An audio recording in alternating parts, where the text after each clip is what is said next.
May 10th, 1940. Dawn breaks over the fog-shrouded airfields of northwestern Germany and occupied Belgium. Across dozens of concrete runways, ground crews swarm over rows of sleek angular fighters. Their distinctive profile is unmistakable. The sharp nose, the narrow track landing gear, the greenhouse canopy glinting in the early morning light. These are Messerschmitt Bf 109s, and within hours they will spearhead the largest aerial assault Europe has ever witnessed. In the ready rooms, Luftwaffe pilots gather for final briefings. Many are veterans of Poland, where just 8 months earlier they had swept aside the Polish Air Force in a matter of days. Others had cut their teeth in Spain with the Condor Legion, flying earlier variants against Republican forces. But this morning's operation is different. Today, they face the combined might of France and Britain, two nations whose air forces boast modern fighters and experienced pilots. Today, the Messerschmitt will be tested like never before. The order comes through at 0530 hours. Engines roar to life across the front. The distinctive high-pitched whine of the Daimler-Benz DB 601 engine fills the air as propellers bite into the morning mist. Squadron after squadron takes off, forming into the tactical formations that German pilots have perfected. The Finger Four, the Rotter and Schwarm, combat techniques developed through hard experience that will revolutionize fighter tactics worldwide.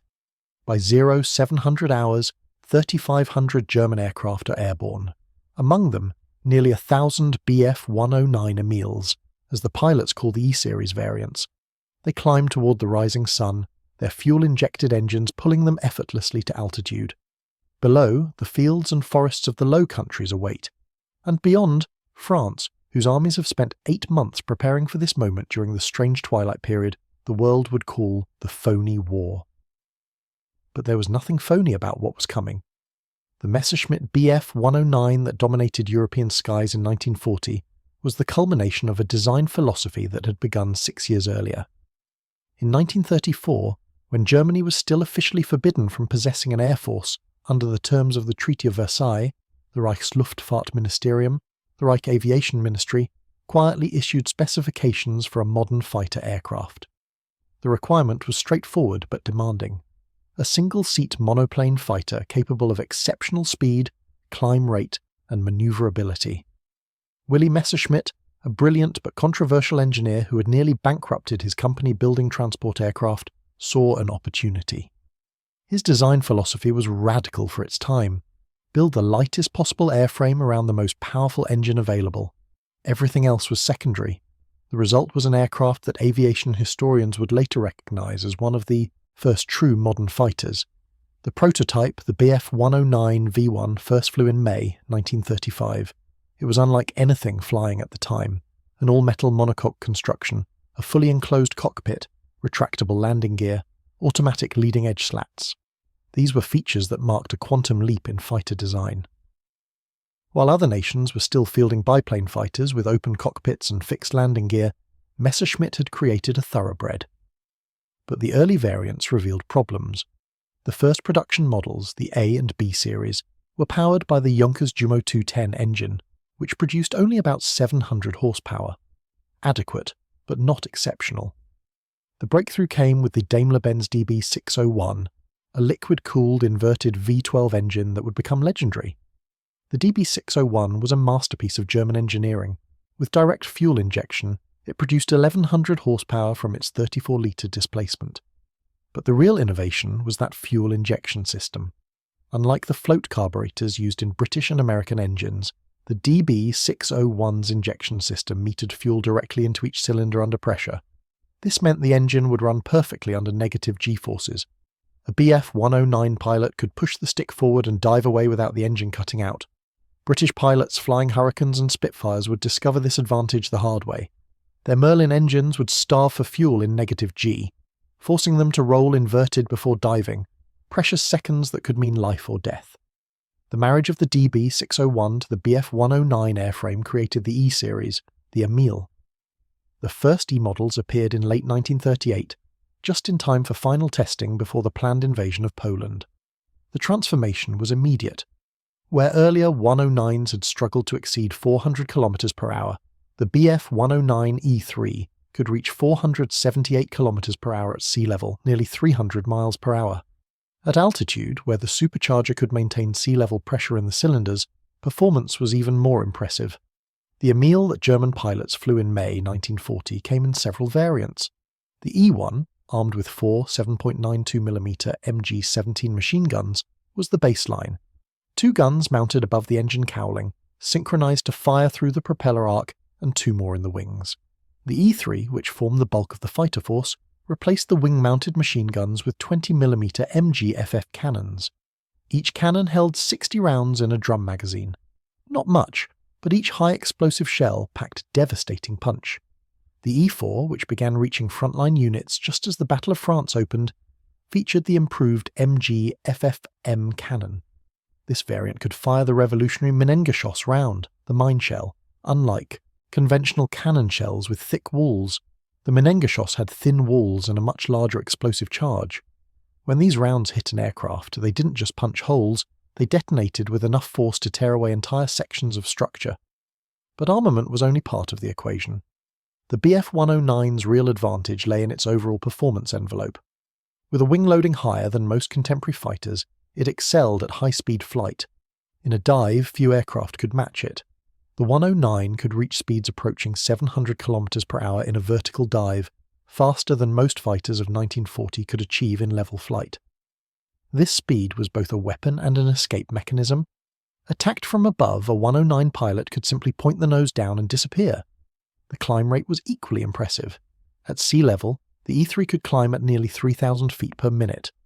At altitude, where the supercharged engine maintained power, the 109 could still outclimb most opponents. This vertical performance meant German pilots could control the engagement. They could climb above enemy formations, dive to attack with overwhelming speed, then zoom back to altitude before the enemy could respond. Of course, the aircraft had limitations. The narrow-track landing gear, a consequence of Messerschmitt's obsession with lightweight design, made ground handling treacherous. The landing gear legs attached to the fuselage, not the wings, creating a narrow wheelbase. Crosswinds during takeoff or landing could flip the aircraft onto its back. More than a few pilots died in ground accidents that had nothing to do with combat. The cockpit was cramped, designed for pilots of average German build. The controls were heavy at high speed, requiring considerable strength to maneuver, and the turning circle, while respectable, couldn't match the tighter-turning British fighters that would become its primary opponents. But in May 1940, those British fighters were mostly in England. Over France, the Bf 109 faced different opposition. The French Armée de l'Air in May 1940 was a force in transition. For years, French military aviation had languished under political instability and industrial inefficiency.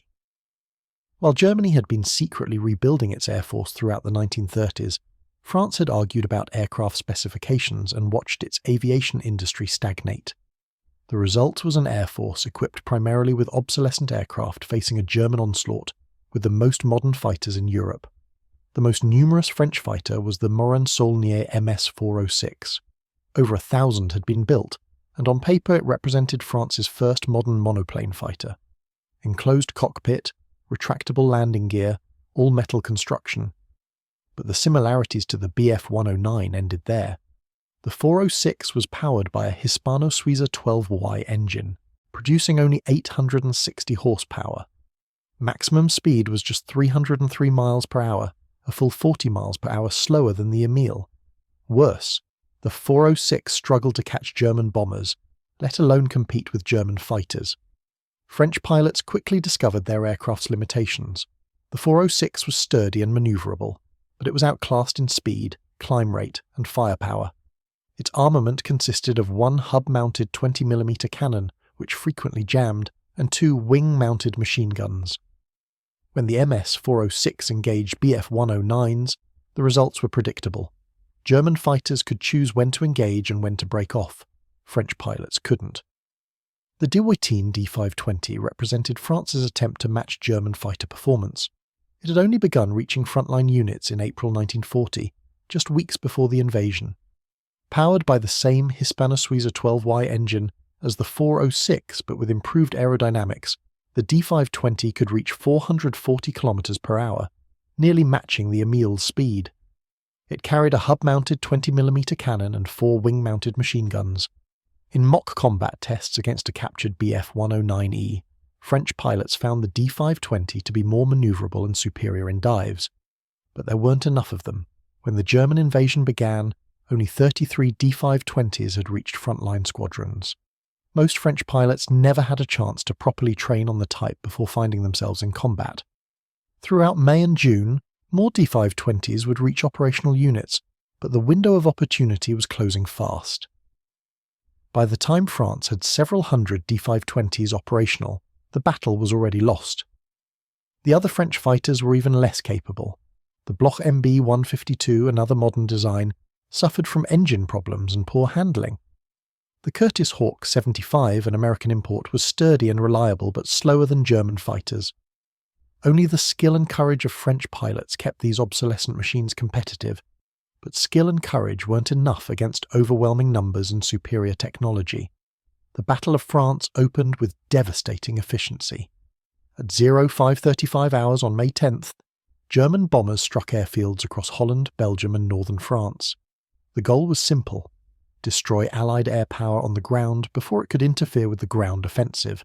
The results exceeded even German expectations. The Dutch Air Force lost 83 of its 179 aircraft within the first 24 hours. The Belgian Air Force suffered similar losses. French and British fighters scrambled to intercept, but they were met by swarms of Bf 109s flying top cover. The first major air battles revealed the dominance German fighters would maintain throughout the campaign. Over Belgium, formations. A French Mess 406 attempted to intercept German bomber streams. They were bounced by Bf 109s diving from altitude. The speed of the attacks left French pilots little time to react. One moment the sky was clear, the next, cannon shells were tearing through wings and fuselages. French pilots who survived described the attacks as appearing from nowhere, the Emils diving at speeds that made interception impossible. By the end of the first day, the Luftwaffe had established air superiority over the invasion routes. German commanders reported general air superiority by May 12th, just 2 days into the campaign. Allied fighters continued to fly and fight, but they were outnumbered, outperformed, and increasingly demoralized. The psychological effect of the Bf 109's dominance was as important as the physical destruction it wrought. The crossing of the Meuse River at Sedan on May 13th demonstrated the devastating effectiveness of German air power when concentrated for a specific objective. The Meuse represented the last major natural barrier before the open country leading to the Channel coast. If German armour could cross the river and establish a bridgehead, the race to the sea would begin. The Luftwaffe assembled nearly 1,500 aircraft for the assault, the heaviest concentration of air power yet seen in warfare. Among them were hundreds of Bf 109s, stacked in layers from 10,000 feet to 30,000 feet. Their mission was simple: prevent any Allied aircraft from interfering with the river crossing. For 8 hours on May 13th, German bombers pounded French defensive positions along the Meuse, while Stuka's dive bombers struck individual strongpoints with terrifying accuracy. And overhead, the Emils circled like sharks, waiting for Allied fighters to appear. The French and British did try to intervene. French bomber squadrons attempted to strike the pontoon bridges German engineers were throwing across the river. British Fairey battle light bombers flew desperate low-level attacks. They flew into a maelstrom. German fighters tore into the unescorted bombers with devastating efficiency. May 14th became known in Luftwaffe circles as the Day of the Fighters. Of 71 Allied bombers that attacked German positions that day, 40 were shot down. Most fell to the guns of Bf 109s. German pilots described the combats as target practice. The Allied bombers, slow and inadequately defended, stood no chance against fighters that could approach from any angle at overwhelming speed. One German pilot from Jägerschwede 26 reported shooting down 3 British battles in a single mission, expending less than 60 cannon rounds total. The bombers simply couldn't evade or defend against the Emils' combination of speed and firepower. But the Bf 109's dominance wasn't absolute. When German fighters encountered modern Allied fighters flown by skilled pilots, the combats were fierce and costly. On May 19th, near Cambrai, a formation of British Hurricanes from No. 87 Squadron intercepted Bf 109s escorting German bombers. The ensuing dogfight demonstrated that while the Emil had performance advantages, British fighters could still inflict losses. The Hurricane, while slower than the Emil, could turn inside the German fighter. British pilots learned to avoid diving contests where the 109 speed was decisive, and instead forced turning fights where their lighter wing loading gave them the advantage. In the Cambrai engagement, the Hurricanes shot down 3 Bf 109s for the loss of 2 Hurricanes. The German survivors reported that the British fighters were more dangerous than intelligence had suggested. Similar encounters occurred when D-520-equipped French units engaged German fighters. The newer French fighter proved it could compete when numbers were equal and pilots had time to train on the type. On June 12th, over Lyon, D-520s from Groupe de Chasse 3 destroyed 3 Italian Fiat BR-20 bombers without loss. 2 days later, the same unit engaged Bf 109s and claimed 2 destroyed for 1 D-520 damaged. These were small victories in a campaign already lost, but they demonstrated that the Emil was not invincible. The fundamental problem for Allied air forces wasn't the quality of individual aircraft or pilots. It was the systematic advantage German forces enjoyed through superior organisation, tactics, and numbers. The Luftwaffe operated as a cohesive force with clear objectives tied to ground operations. Radio communication between fighters and ground controllers allowed German units to vector onto Allied formations with precision. The Finger 4 formation, with 2 pairs of aircraft mutually supporting each other, proved far superior to the rigid V formations Allied fighters still employed. Most importantly, the Luftwaffe had numbers. By mid-May, German fighter units could put up 3 or 4 Bf 109s for every Allied fighter in a given sector. This numerical superiority meant German fighters could engage at will, while maintaining top cover against counterattack. Allied pilots might shoot down 1 or 2 Emils, but there were always more climbing to altitude or diving from the sun. The psychological toll on Allied pilots was immense. Day after day, they took off knowing they were outnumbered and outperformed. French squadrons that began the campaign with 20 aircraft were reduced to 5 or 6 operational machines within 2 weeks. Replacement aircraft were slow to arrive, and when they did, they were often the obsolescent types that stood little chance against German fighters. Pilot losses were equally severe.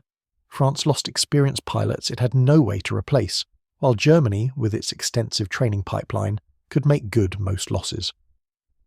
By late May, the battle had moved to the Channel coast. German armour had accomplished what seemed impossible, racing from the Ardennes to the sea in just 10 days, cutting off the best Allied armies in Belgium. The British Expeditionary Force, along with French and Belgian forces, was trapped in a pocket around Dunkirk. The evacuation that followed would become legendary, but above the beaches, a different battle raged. The Luftwaffe threw everything at the evacuation, attempting to destroy the trapped armies before they could escape. Hermann Göring, commander of the Luftwaffe, assured Hitler that air power alone could prevent the British from escaping. For 3 days, beginning May 27th, German bombers and fighters attacked the beaches and the evacuation fleet with everything they had, and for the first time in the campaign, they were met by an opponent operating from its own bases with full support. Royal Air Force Spitfires and Hurricanes flying from southern England engaged Bf 109s over Dunkirk in the first large-scale fighter-versus-fighter battles of the war. The combats were savage. RAF pilots discovered that the Spitfire, Britain's most modern fighter, could match the Emil in most performance parameters. The Spitfire could turn tighter, climb nearly as well, and at altitude could match the German fighter's speed. British pilots also had the advantage of fighting over friendly territory. German pilots forced to bail out became prisoners, while British pilots who survived a shoot-down could return to duty. The 3-day air battle over Dunkirk cost the Luftwaffe heavily. German fighter units reported losing 240 aircraft, many of them Bf 109s. It was the first time in the campaign that German air superiority had been seriously challenged.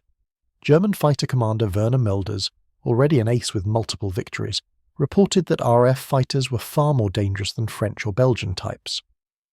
For the first time, Luftwaffe pilots faced opponents with aircraft that could compete on equal terms. But even this didn't fundamentally alter the strategic situation. The British Expeditionary Force escaped, but France stood alone. On June 5th, Germany launched Fall Rot, Case Red, the operation to conquer the remainder of France. The Luftwaffe, having dominated the air for 4 weeks, was supremely confident. And despite the losses over Dunkirk, they still had numerical superiority and better aircraft. The final phase of the battle saw the last gasp of French resistance. The Armée de l'Air, reduced to a fraction of its original strength, continued to fight. The 520 units, finally receiving aircraft in quantity, achieved their best results of the campaign. Between June 10th and June 25th, the 520 pilots claimed over 100 German aircraft destroyed. But it was too little, too late. The German advance was unstoppable, and the collapse of French resistance on the ground made air superiority meaningless.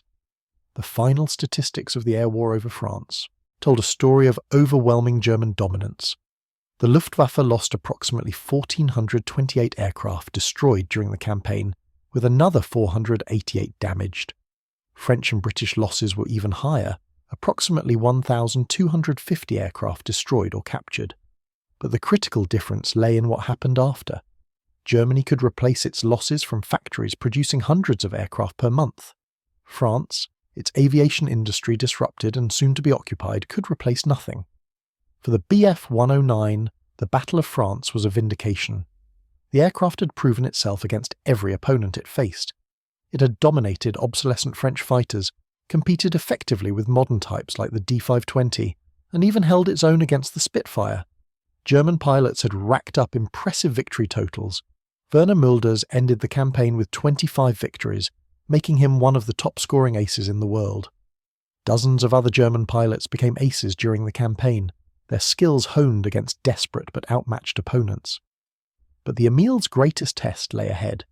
With France defeated, only Britain remained.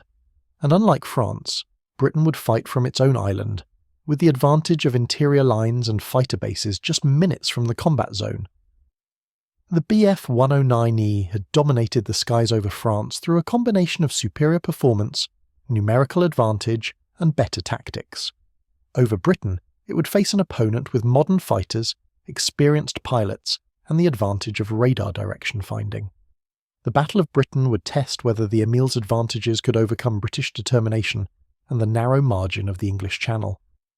In June 1940, as German fighters moved to bases in occupied France and the Low Countries, Luftwaffe pilots were confident. They had swept aside every opponent in their path. The Bf 109 had proven itself the finest fighter in Europe, but they were about to discover that dominance over France didn't guarantee victory over Britain. The narrow track landing gear that had been a minor inconvenience would become a major problem on rough forward airfields. The limited range that had been adequate for short-range interceptions would become a critical weakness when escorting bombers deep into England. And the fuel consumption of the high-performance DB601 engine, acceptable when bases were close to the front lines, would become a desperate concern when every gallon had to carry them across the Channel and back. The Battle of France had been the fierce 109's proving ground. It had passed the test brilliantly. But the next test, over the fields and cities of southern England, would be far more difficult, and the margin between victory and defeat would be measured not in speed, or firepower, or climb rate, but in minutes of fuel and miles of range. The Emil had dominated France. Whether it could dominate Britain remained to be seen. For French pilots who survived the campaign, the memory of the Bf 109 would remain vivid for decades. The distinctive silhouette, the high-pitched whine of the DB601 engine, the speed of the attacks from altitude. Many spoke of the psychological impact, the constant awareness that German fighters could appear at any moment, diving from the sun faster than human reaction could counter. The Germans had not just defeated France in the air, they had shattered the confidence of French airmen who had believed their modern fighters and tactical doctrine would be sufficient. The industrial and tactical lessons of the Battle of France would reshape air warfare for the remainder of the conflict. The dominance of the Bf 109 demonstrated that speed, climb rate, and firepower were more important than maneuverability in modern air combat. The effectiveness of the Finger 4 formation would lead every major air force to adopt similar tactics, and the critical importance of radio communication, radar, and ground control would drive Allied development of integrated air defense systems. But in June 1940, these lessons were still being learned. For Germany, the Battle of France represented the apex of blitzkrieg doctrine. air and ground forces had worked in perfect coordination to achieve a victory that seemed impossible. In 6 weeks, Germany had accomplished what 4 years of combat in World War I had failed to achieve. France was defeated, Britain was isolated, and German armed forces stood triumphant across Western Europe. At the centre of this triumph flew the Messerschmitt Bf 109, the aircraft that had made German air superiority possible. From Poland to France, the Emil had proven itself in every combat role. Fighter, fighter-bomber, reconnaissance platform, its versatility matched its performance. And as German pilots celebrated their victory in June 1940, they had every reason to believe their aircraft was invincible.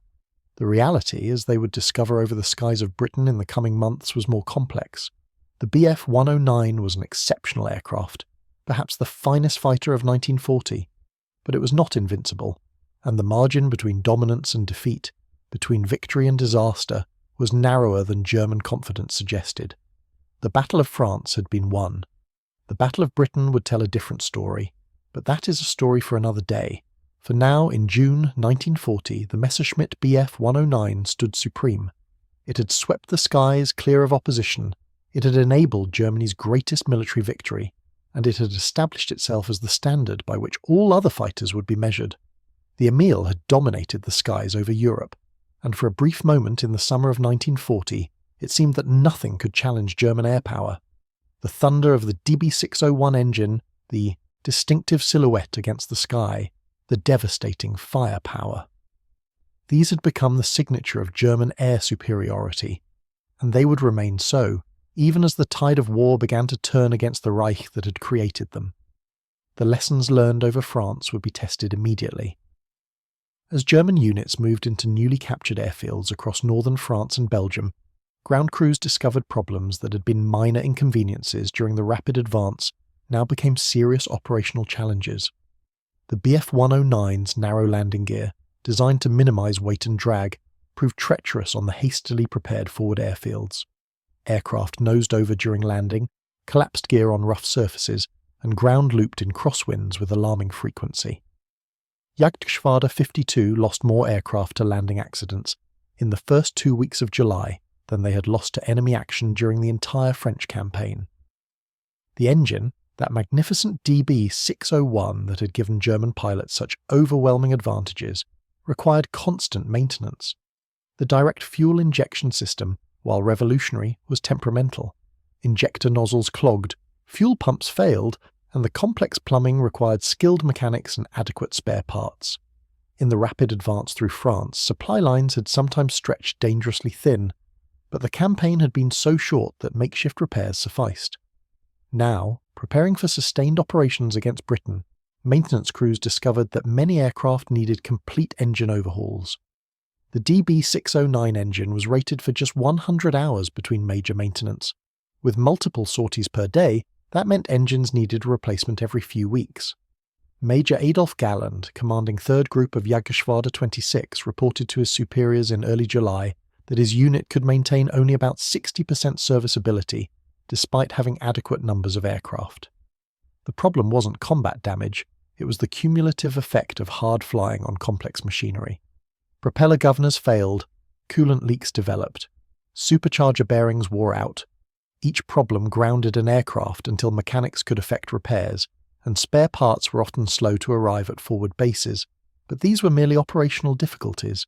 The strategic problem facing the Bf 109 in summer 1940 was far more fundamental: range. The Emil, designed for short-range interception and air superiority missions over friendly territory, had an internal fuel capacity of just 400 litres, 88 imperial gallons. In combat, with the engine at high power settings, fuel consumption could reach 400 litres per hour. This meant that even under ideal conditions, the Bf 109 had an endurance of barely over an hour, allowing for takeoff, climb to altitude, combat and landing reserves. The practical combat radius was less than 200 miles. From bases in the Pas-de-Calais, the closest point to England, German fighters could reach London with about 20 minutes of combat time, before fuel considerations forced them to return. Targets deeper in England were beyond reach. The Midlands, the industrial cities of northern England, the aircraft factories that were producing Spitfires and Hurricanes, All were invulnerable to Bf 109 escorts. This meant German bombers attempting to strike these targets would fly without fighter escort, exposed to the full strength of RAF Fighter Command. German engineers attempted to address the range problem. Drop tanks, auxiliary fuel tanks carried under the fuselage or wings and jettisoned when empty or when combat was joined, offered a potential solution. The standard drop tank for the Emil held 300 litres, theoretically extending range by 75%. But the drop tank created drag, reducing speed and climb performance. More critically, the fuel system couldn't draw from the drop tank and internal tanks simultaneously. Pilots had to burn off the drop tank fuel first, which meant flying deep into enemy territory with degraded performance before achieving full combat capability. Worse, the drop tanks were in short supply. Production facilities couldn't manufacture them as quickly as they were used or lost. By August, many fighter units had only enough drop tanks for half their aircraft, meaning that formations mixed aircraft with and without additional fuel. Those without tanks had to turn back earlier, breaking up the formation's mutual support and leaving bombers vulnerable.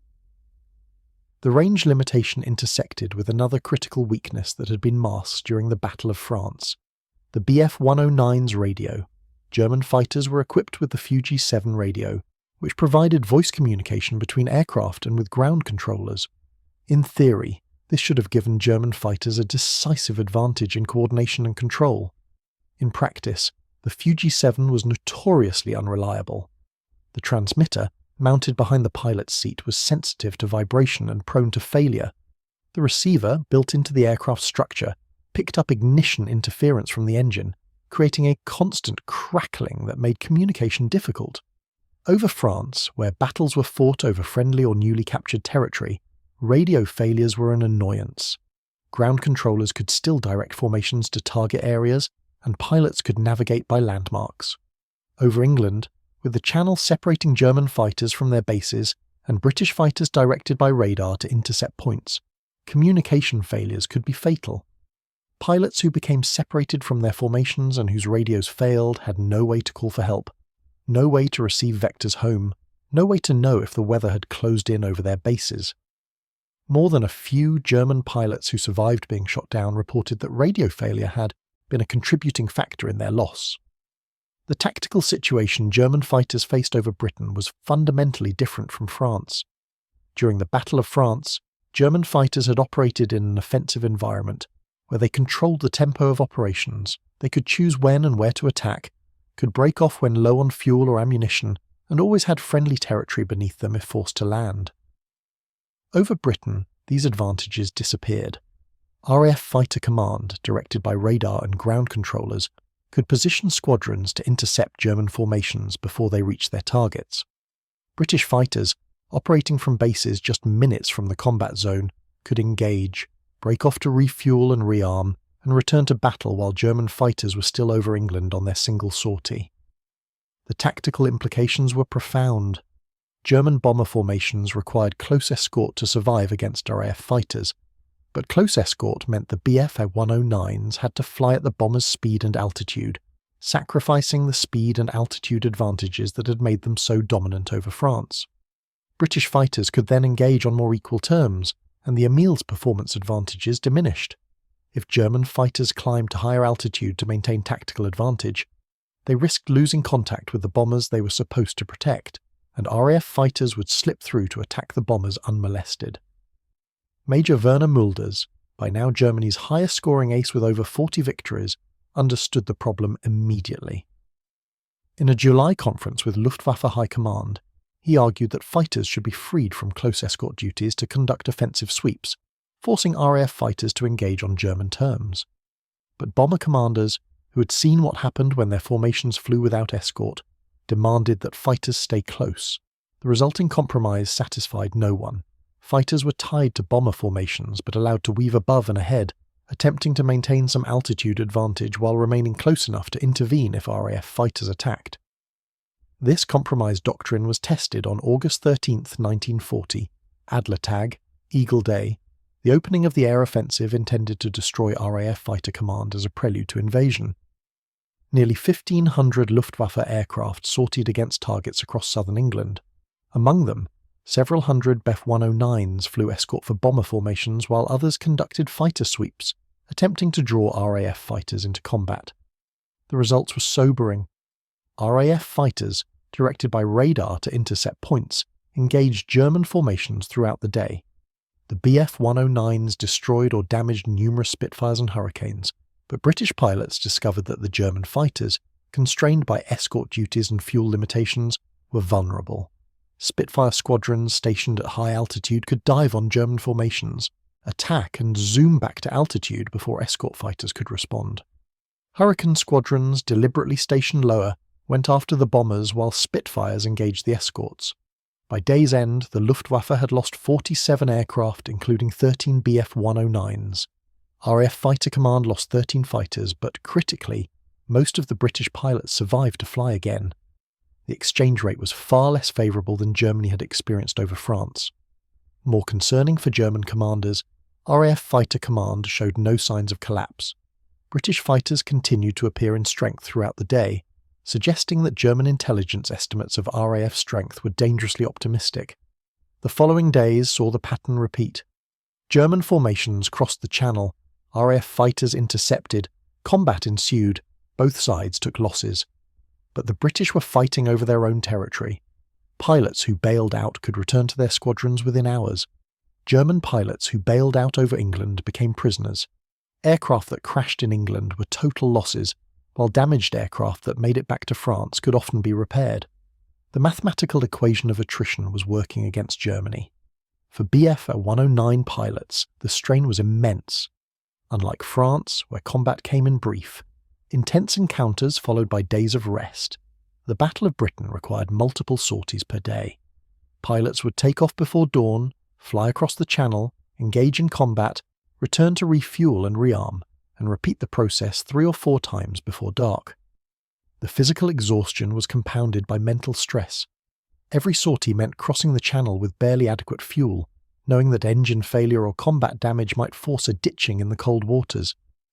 Even skilled pilots could rarely survive such a ditching. The Channel became known among German fighter pilots as the wet grave. The psychological strain manifested in ways that would have been unthinkable during the French campaign.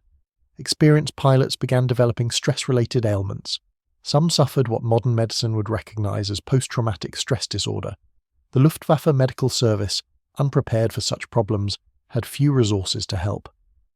Pilots were expected to continue flying until killed, captured, or so severely wounded they couldn't perform their duties. The concept of combat fatigue tours or rest periods didn't exist in the Luftwaffe's operational doctrine. By late August, the tactical situation had evolved into a brutal contest of attrition. The Luftwaffe was inflicting serious losses on RAF Fighter Command. British fighter strength was declining, and pilot losses were becoming critical. But German losses were also mounting, and unlike Britain, Germany was trying to fight an offensive campaign across a water barrier, with fighters that lacked the range to do so effectively. The Bf 109, designed for continental warfare, was being asked to perform a mission it was never intended for. The crisis came in early September. RAF Fighter Command, despite heavy losses, showed no signs of imminent collapse. German intelligence, which had confidently predicted the RAF would be destroyed within weeks, revised its estimates upward again and again. The invasion of Britain, originally scheduled for mid-August, then postponed to early September, was pushed back indefinitely. Without air superiority, the German Navy refused to attempt a channel crossing, and air superiority, despite the Bf 109's technical excellence, proved impossible to achieve. The switch to bombing London in early September, intended to force RAF fighters into a decisive battle, instead gave Fighter Command time to recover. Attacks on London were at the extreme range of fighter escort, meaning Bf 109s arrived over the target with minimal fuel reserves. Combat over London meant that German fighters had perhaps 10 to 15 minutes before fuel considerations forced them to break off, regardless of the tactical situation. RAF fighters learned to exploit this weakness, engaging German escorts in prolonged combat that forced them to use afterburner power settings, consuming fuel at prodigious rates. Even if the British didn't shoot down German fighters, they could force them to break off early, leaving bombers exposed during their egress. Oberleutnant Gustav Rodel, a veteran pilot from Jagdgeschwader 27, described the frustration in his diary. We see them climbing toward us, Spitfires and Hurricanes in squadron strength. We should dive on them, use our speed and surprise, but we cannot leave the bombers, so we wait at their altitude and they choose how to attack. If we engage, we burn fuel. If we do not engage, they attack the bombers. Either way, after 20 minutes we must turn for home, and they are still fresh, pursuing us back to the channel. Yesterday I landed at Calais with the fuel warning light glowing red. The engine died as I turned off the runway. 30 seconds more and I would have ditched in the channel. The emotional toll was captured in letters home that German censors increasingly scrutinised. One pilot wrote to his family in Bavaria, describing the channel crossing. You cannot imagine the feeling. Below you is water, cold and grey. If your engine fails, you die. It is that simple. We are flying machines that need constant maintenance, over water, into skies filled with enemy fighters. The British pilots, they land at their bases, eat a hot meal, sleep in beds. We land in France, but we might as well be in Russia for all the comfort it provides. I am tired, we are all tired, and still they come. Despite the strain, German pilots continued to achieve victories. The Bf 109 remained a formidable weapon in the hands of skilled aviators. Adolf Galland, promoted to command of Jagdgeschwader 26 in August, ran his victory total over 50 by September. Werner Mulders, commanding Jagdgeschwader 51, exceeded 60 victories. Helmut Wick, leading Jagdgeschwader 2, was approaching 40 kills. These aces and dozens of others proved that the Emil could still dominate in individual combat when conditions favoured the German fighter. But the production of aces couldn't overcome strategic realities. Germany needed to destroy RAF Fighter Command faster than Britain could replace losses, and despite daily combats and mounting British casualties, Fighter Command endured. British factories were producing more Spitfires and Hurricanes than Germany was producing Bf 109s. British training schools were graduating new pilots, not as experienced as the men they replaced, but adequate to fly and fight. And critically, Britain was receiving pilots from Commonwealth nations, from Poland, from Czechoslovakia, from occupied Europe. The RAF's pilot pool, while strained, never collapsed. By mid-September, even the most optimistic German commanders recognised that air superiority over Britain was unachievable with current resources and tactics. The Bf 109, superlative as it was, couldn't overcome the fundamental constraint of range. The invasion of Britain was postponed indefinitely, then quietly cancelled. The Luftwaffe would continue operations against Britain throughout the fall and winter, but the objective changed from destroying fighter command to degrading British industrial capacity through bombing. For the Bf 109, the Battle of Britain represented something unprecedented, a strategic defeat despite tactical excellence. German fighters had achieved favourable kill ratios throughout the battle. They had demonstrated they could compete with and often defeat the best RAF fighters, but they had failed to achieve the operational objective, destruction of RAF fighter command, because the strategic conditions under which they operated made that objective unachievable. The experience over Britain would reshape German fighter doctrine for the remainder of the war. The range limitation, previously considered acceptable for continental operations, became a critical concern. Development accelerated on longer-range fighter types and improved drop tank designs. The narrow landing gear, source of endless ground accidents, prompted studies of wider track landing gear, designs for future variants. And the escort doctrine, which had tied fighters to bomber formations with such unsatisfactory results, would be revised to give fighters more operational flexibility. But in September 1940, these lessons were still being learned at the cost of aircraft and pilots Germany could ill afford to lose. The Bf 109 had dominated the skies over Poland and France, establishing German air superiority in campaigns measured in weeks. Over Britain, fighting a battle measured in months against an opponent with every advantage of terrain and logistics, the Emil had fought superbly, but ultimately failed to achieve victory. The finest fighter in Europe had met its match, not in a superior aircraft, but in the immutable mathematics of fuel capacity and distance over water. The Messerschmitt Bf 109 would continue to be refined, improved, and produced in ever greater numbers. It would fight on every front Germany faced until the war's end, but it would never again achieve the overwhelming dominance it had displayed during those glorious weeks in May and June 1940, when the skies over France belonged to Germany and the future seemed limitless. the transition from offensive operations over Britain to defensive operations over occupied Europe began gradually in late 1940. As the Luftwaffe shifted focus to night bombing of British cities, the Bf 109 units found themselves increasingly tasked with defensive patrols over France and the Low Countries. RAF Bomber Command had begun striking targets in occupied territory, and coastal areas required air defence against British fighters conducting reconnaissance and fighter sweeps. The roles had reversed. Now it was German fighters scrambling to intercept intruders over friendly territory. This defensive posture revealed capabilities of the Emil that had been underutilised during offensive operations. Without the burden of escort duties or fuel constraints from channel crossings, Bf 109 pilots could exploit their aircraft's climb rate and altitude performance to intercept British aircraft before they reached their targets. The ground control system, still primitive compared to Britain's integrated radar network, nevertheless allowed controllers to vector fighters toward incoming raids with reasonable accuracy. British pilots conducting sweeps over France discovered what French pilots had learned 6 months earlier. The Bf 109, operating from its own bases with friendly territory beneath it, was a far more dangerous opponent than when constrained by escort duties over England. RAF fighter sweeps, attempting to draw German fighters into combat, often returned empty-handed, German controllers refusing to commit fighters against formations that had no bombers to protect. When German fighters did engage, they held every advantage, choosing the time and place of combat while RAF fighters had to navigate back across the Channel after expending fuel and ammunition.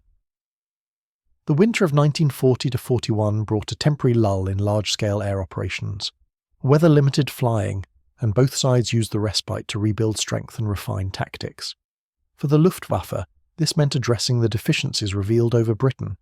The Bf 109 F-Series, already in development, incorporated lessons from combat.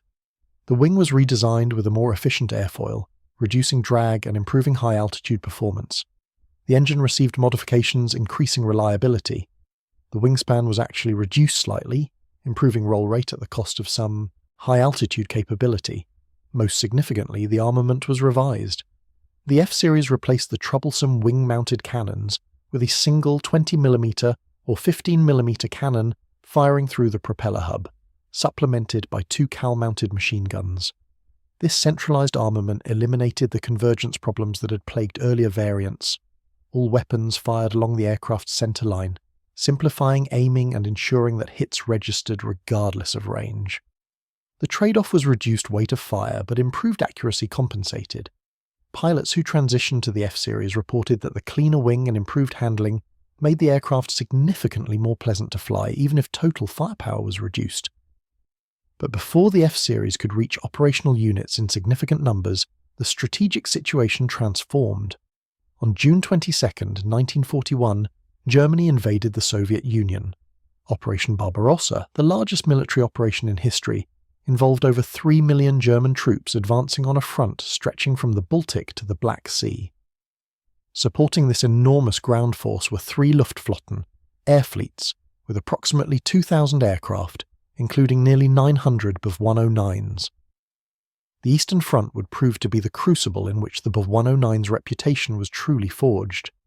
Against the Soviet Air Force in summer 1941, German fighters achieved levels of air superiority that dwarfed even the dominance displayed over France.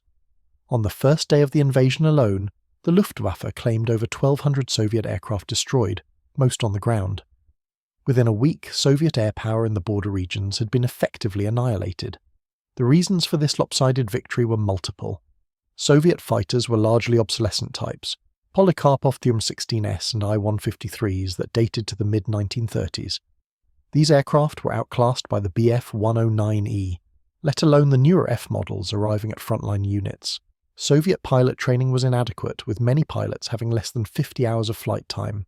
Soviet tactical doctrine, purged of innovative thinkers during Stalin's terror, relied on rigid formations and outdated tactics, and Soviet command and control was chaotic, with communications disrupted and commanders unwilling to take initiative without orders from above. German fighter pilots found themselves in a target-rich environment against opponents who often seemed barely capable of defending themselves. Aces ran up victory totals that would have seemed impossible on the Western Front. Erich Hartmann, who would become the highest-scoring ace of all time, began his combat career on the Eastern Front in October 1942. By war's end, he would be credited with 352 victories. Everyone achieved flying variants of the Bf 109. Werner Mölders reached 115 victories before his death in a flying accident in November 1941. Gerhard Barkhorn achieved 300 victories, Günter Rall 275. The list went on, dozens of pilots exceeding the victory totals of the highest-scoring Western aces. But these astronomical scores, while genuine, masked a more complex reality. Soviet aircraft production far exceeded German capacity. The Soviet Union was building fighters by the thousands, accepting lower quality control and simpler designs in exchange for quantity. More critically, Soviet pilots were learning. The survivors of the initial onslaught, tempered in combat against the Luftwaffe's best, became formidable opponents. And new Soviet fighter types, designed with combat experience in mind, began appearing in increasing numbers.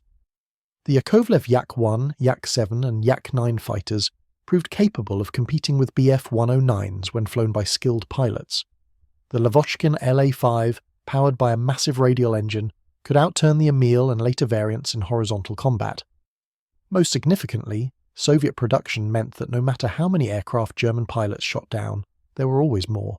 By late 1942, even with the introduction of the Bf 109G series with its more powerful DB605 engine, German fighters were being gradually overwhelmed by sheer numbers.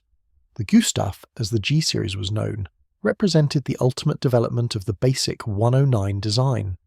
The DB605 engine produced 1,475 horsepower, giving the aircraft excellent performance at all altitudes.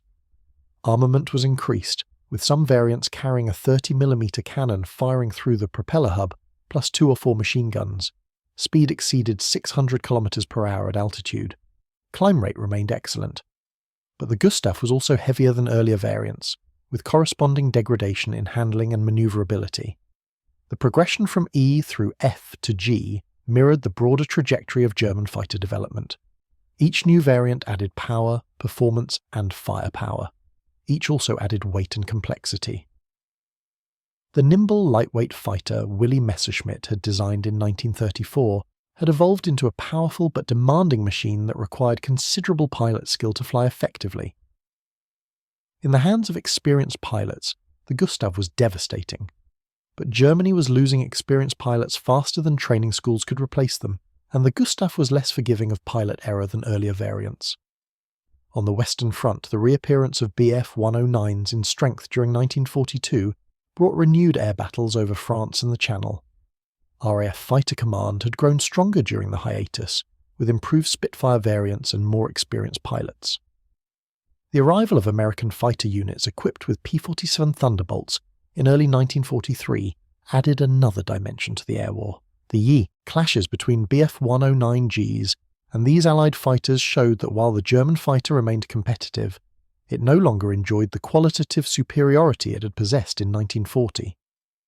The fundamental problem facing German fighter forces by 1943 was strategic rather than tactical. Germany was fighting a multi-front war against opponents whose combined industrial capacity vastly exceeded German production. The Luftwaffe had to defend the Reich against American daylight bombing raids and British night attacks, support ground forces on the Eastern Front, maintain forces in the Mediterranean and North Africa, and counter Allied air power in the West. The Bf 109, versatile as it was, couldn't be everywhere at once. Production peaked in 1944 with over 14,000 Bf 109s built, but this couldn't compensate for losses. On a typical day in late 1944, the Luftwaffe might lose 100 aircraft on all fronts. Factories could replace the aircraft, but experienced pilots were irreplaceable. The average Luftwaffe fighter pilot in late 1944 had perhaps 50 hours of combat experience. Allied pilots often had 200 hours or more. The difference showed in combat results. The final evolution of the Bf 109 came with the K series in late 1944. The K4 variant represented the ultimate refinement of Messerschmitt's design, with improved aerodynamics, the most powerful version of the DB605 engine, producing 1,800 horsepower with methanol water injection and heavy armament. In theory, it was the finest piston engine fighter Germany produced. In practice, it arrived too late. and in too few numbers to affect the war's outcome. By early 1945, fuel shortages grounded most German aircraft. Allied air superiority was absolute. The Luftwaffe existed largely on paper. The final combat sorties of Bf 109s occurred in early May 1945 as the Reich collapsed. Individual pilots, cut off from higher command, flew final missions against Soviet forces approaching Berlin or American forces advancing from the west. Most ended by forced landing at improvised strips or deliberately destroying their aircraft to prevent capture. The last officially recorded Bf 109 combat mission occurred on May 8, 1945, the day Germany surrendered. The production statistics told the story of an aircraft that had defined an era. Between 1937 and 1945, approximately 33,900 Bf 109s were built, more than any other fighter aircraft in history except the Soviet Ilyushin Il-2 ground attack aircraft. The basic design had proven adaptable enough to remain competitive throughout a war that saw revolutionary advances in aviation technology. From the relatively simple E-series that dominated France to the sophisticated K-series that fought in the war's final months, the 109 had evolved continuously while retaining its essential character. Post-war analysis by Allied technical intelligence painted a nuanced picture of the aircraft. American and British test pilots who flew captured examples praised the aircraft's acceleration, climb rate, and high-speed handling. They noted the excellent visibility from the cockpit, the responsive controls at high speed, and the effectiveness of the centralized armament in F and later variants. But they also criticized the narrow landing gear, the heavy controls at low speed, and the lack of range that had proven so problematic over Britain. Soviet pilots who flew captured 109s reported similar impressions. The aircraft was fast and climbed well, but Soviet fighters could outturn it in horizontal combat. The narrow landing gear was particularly problematic on rough Eastern Front airfields. Soviet test pilot Mark Lazarevich Galai, who evaluated numerous captured German aircraft, concluded that the Bf 109 was an excellent fighter that reflected German engineering priorities, high performance through precise manufacturing and complex systems, but that it was ultimately no better overall than the best Soviet or Allied fighters when all factors were considered. The legacy of the Bf 109 extended beyond its combat record. The aircraft pioneered numerous features that became standard on subsequent fighters. The enclosed cockpit, retractable landing gear, all-metal stressed skin construction, and fuel injection were all cutting-edge features when the 109 first flew. The tactical doctrines developed by Luftwaffe fighter units flying 109s, particularly the finger four formation and energy tactics, were adopted by every major air force. The radio communication and ground control concepts, though imperfectly implemented in German service, pointed toward the integrated air defense systems of the jet age. For the pilots who flew the Bf 109 in combat, the aircraft remained a defining experience of their lives. In post-war memoirs and interviews, German fighter pilots consistently praised the aircraft while acknowledging its quirks. Adolf Galland, who commanded the Luftwaffe's fighter arm for much of the war, called it the most important fighter aircraft of the Second World War, noting that it remained competitive longer than any other design. Günther Rall described it as an honest aircraft that rewarded skilled pilots but punished mistakes. Johannes Steinhoff, another high-scoring ace, praised its climbing ability and firepower, while noting that later variants had lost some of the nimbleness that made early models so enjoyable to fly. The aircraft also left its mark on those who fought against it. RAF pilot Douglas Bader, who was shot down and captured while flying against Bf 109s, acknowledged that German fighters were formidable opponents that demanded respect. American ace Francis Gabreski, who flew P-47 Thunderbolts against 109s, described them as dangerous adversaries that required constant vigilance. Soviet ace Ivan Kozhedub, the highest-scoring Allied ace with 62 victories, many against Bf 109s, never underestimated the German fighter despite his success against it. In the immediate post-war years, surviving Bf 109s served with several air forces. Czechoslovakia manufactured its own variant, the Avia S-99, using airframes and engines salvaged from German production facilities. These aircraft served until the early 1950s. Spain, which had received 109s during the Civil War, continued operating them into the 1960s, eventually re-engining them with Rolls-Royce Merlin engines when German DB605 engines were no longer available. Switzerland, which had operated 109s during the war for air defence, kept them in service until 1949. The appearance of jet fighters in the late 1940s rendered piston-engine fighters obsolete for frontline service. The performance advantages the Bf 109 had possessed over opponents in 1940 meant nothing when jets could fly 100 miles per hour faster and climb at twice the rate. By the early 1950s, surviving 109s were being scrapped or relegated to museums. Only a handful were preserved, and fewer still remained airworthy. Modern aviation enthusiasts and historians recognise the Bf 109 as one of the most significant aircraft designs of the 20th century. Its combination of performance, firepower and adaptability set standards that influenced fighter design for decades. The lessons learned from its successes and failures over France, Britain and Russia informed the development of post-war jets. The tactical doctrines pioneered by 109 pilots became foundational principles of air combat that remain relevant in the missile age. But beyond the technical achievements and tactical innovations, the story of the Bf 109 over France in May and June 1940 remains a remarkable chapter in aviation history. For 6 weeks, a generation of German pilots flew an aircraft at the absolute cutting edge of technology against opponents flying obsolescent machines or fighting with inadequate numbers. The dominance they achieved was total, overwhelming and historically significant. It demonstrated that air superiority could determine the outcome of ground campaigns. It showed that quality could overcome quantity when the disparity was sufficient, and it revealed that technological advantage in warfare could be decisive if exploited by skilled operators following sound doctrine. Yet that same campaign also contained the seeds of later German defeat. The assumption that technological superiority alone would guarantee victory, the underestimation of opponents' will to resist and capacity to adapt, the reliance on short decisive campaigns rather than planning for, sustained conflict. All the weaknesses that would ultimately doom German arms were present in miniature during the Battle of France. The Bf 109 had dominated the skies over Europe in 1940, but that dominance had been achieved under nearly ideal conditions against badly prepared opponents. When those conditions changed, when opponents adapted and matched German technology, when the war became one of attrition and industrial capacity, the tactical brilliance of German fighter pilots and the technical excellence of their aircraft couldn't overcome strategic realities. The Messerschmitt Bf 109 that first dominated the skies over Europe in May 1940 represented the pinnacle of pre-war fighter design philosophy. Everything about it, the lightweight structure, the powerful engine, the heavy armament, the focus on speed and climb rather than range and endurance, reflected assumptions about how future wars would be fought. Those assumptions proved accurate for the brief campaigns in Poland and France. They proved inadequate for the long struggle over Britain, and catastrophically insufficient for the vast expanse of Russia and the multi-year attritional warfare that followed.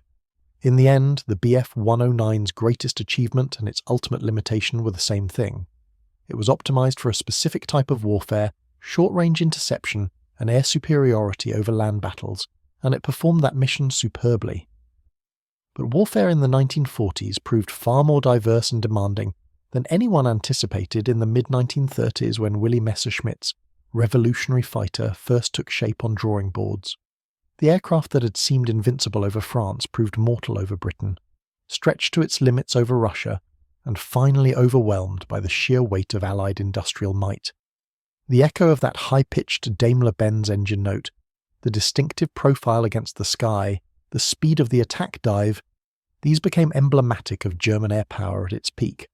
For those who lived through those desperate days of May and June 1940, whether German pilots exulting in victory or French pilots struggling against overwhelming odds, the Bf 109 represented a revolution in air warfare. It had rewritten the rules of fighter combat and demonstrated that air superiority was not just an advantage, but a prerequisite for modern military operations. The lessons learned in those skies over France would shape air warfare for generations to come, and the aircraft that taught those lessons, the sleek, deadly Messerschmitt Bf 109, earned its place among the most influential military aircraft ever built,